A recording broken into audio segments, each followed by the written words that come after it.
Hello bachchon, let's see the question here. Question says that if length, breadth and height of a cuboid are in the ratio 6:5:4 and if the total surface area is 33,300 centimeter square, then the length, breadth and height in centimeters respectively are. We will start the solution here. और सबसे पहले इस case में हम start करते हैं की concept के साथ. तो इस केस के लिए की कॉन्सेप्ट हो जाएगा formula of total surface area of cuboid. So total surface area of cuboid, इसके लिए फॉर्मूला होता है twice of length multiplied by breadth plus breadth multiplied by height plus height multiplied by length. और इस case के लिए हमारे पास जो गिवन डेटा है वो नोट डाउन करते हैं.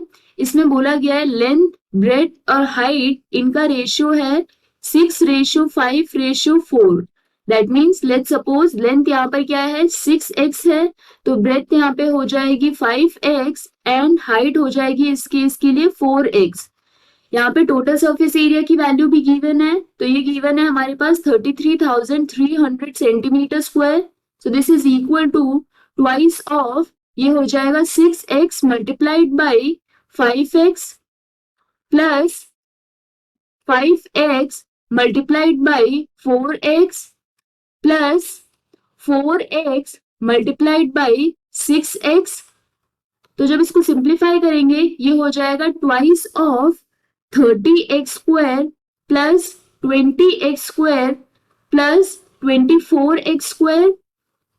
सो this will be equal to twice of, and यहाँ पे ये वैल्यू हो जाएगी 74x स्क्वायर.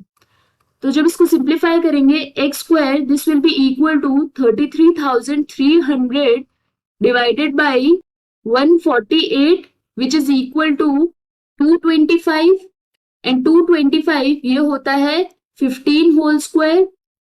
दैट मीन्स यहाँ से x की वैल्यू आ जाएगी 15. तो फॉर दिस केस लेंथ हो जाएगी equal to 6 multiplied by x that is 15 which is equal to 90 centimeter. Breadth हो जाएगी यहाँ पे equal to 5 multiplied by 15 which is equal to 75 centimeter, and height हो जाएगी इस केस के लिए 4 multiplied by 15 which is equal to 60 centimetre.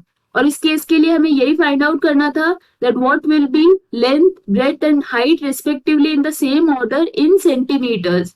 तो ये हो जाएगा 90, 75 and 60, which is option D in this case. This is the final answer. I hope you understood the explanation. All the best.